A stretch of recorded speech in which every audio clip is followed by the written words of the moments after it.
La raison pour laquelle je suis sorti de Stanford, où je travaillais sur les technologies pour stocker l'énergie pour les voitures électriques, c'était en été 1995, je regardais Internet et je me suis dit que ça allait avoir un gros impact sur l'humanité. Donc, je me suis dit, je peux soit travailler sur les voitures électriques et me diplômer de Stanford en regardant Internet se construire, ou alors je peux faire une pause dans mes études et essayer de prendre part à cette construction. En premier lieu, j'ai essayé de décrocher un travail chez Netscape, car c'était la seule entreprise Internet. Ils m'ont pas répondu, donc je me suis dit, ok, si je ne peux pas avoir un travail dans la seule entreprise Internet, je ferais mieux de commencer quelque chose moi-même. J'ai donc parlé à mon professeur en lui disant que j'allais essayer de monter une entreprise qui ne marchera probablement pas, et je lui ai demandé si je pouvais revenir si c'était le cas. Et il m'a dit bien sûr, pas de souci. J'ai donc fait une pause dans mes études pour commencer mon entreprise. Tesla a frôlé souvent la banqueroute. À la fin de 2008, on était à quelques jours de la banqueroute. 2 jours, ou 3 jours peut-être.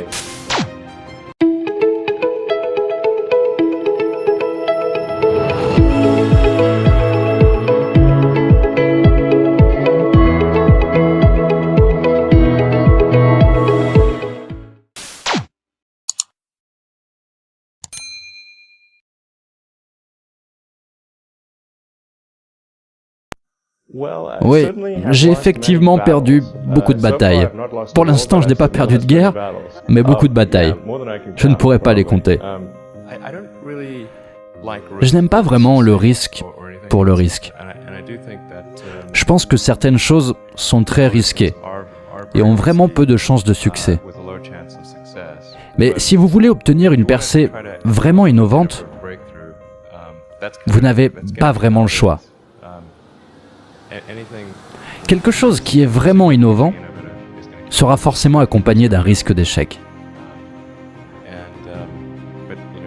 Il faut prendre des gros risques pour potentiellement obtenir de gros résultats.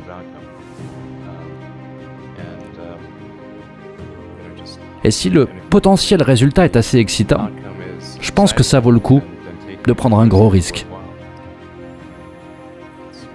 C'est mon approche.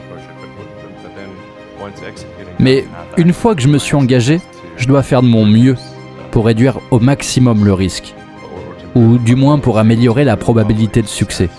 Car quand vous essayez de faire quelque chose qui est vraiment très risqué, vous devez faire des efforts pour réduire ce risque quand vous vous engagez.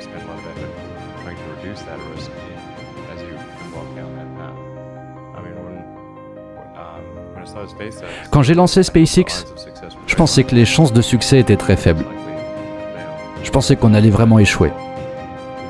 Mais je me suis dit qu'il fallait quand même qu'on tente. Il y a des moments où les choses ne se passent pas bien et c'est assez désespérant. Et c'est surtout difficile de continuer avec le même niveau d'enthousiasme.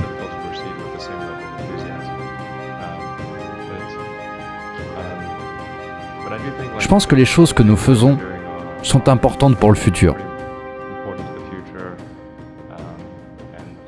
Et si nous n'y arrivons pas, eh bien, nous serons l'exemple de pourquoi les gens ne doivent pas essayer de réaliser ces choses-là. C'est important que nous fassions ce qu'il faut pour avancer tout le temps. Les entrepreneurs couronnés de succès sont extrêmement différents. Je ne sais pas s'il y a un critère commun. J'ai déjà décrit certaines personnes qui me semblent importantes, mais une obsession pour le respect de la qualité du produit est vraiment très importante. Être obsédé est une bonne chose dans ce contexte.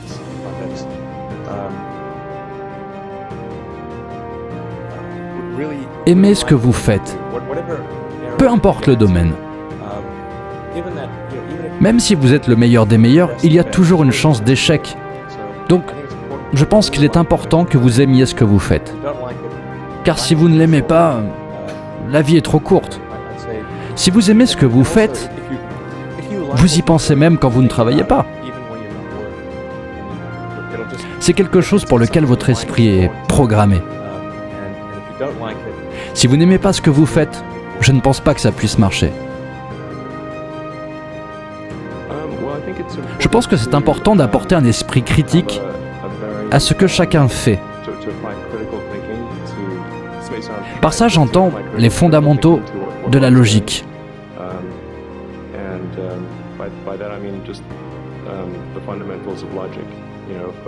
Avez-vous les bons axiomes? Sont-ils pertinents? Est-ce que vous en tirez les bonnes conclusions? C'est ça l'esprit critique. Et beaucoup de gens n'y arrivent pas.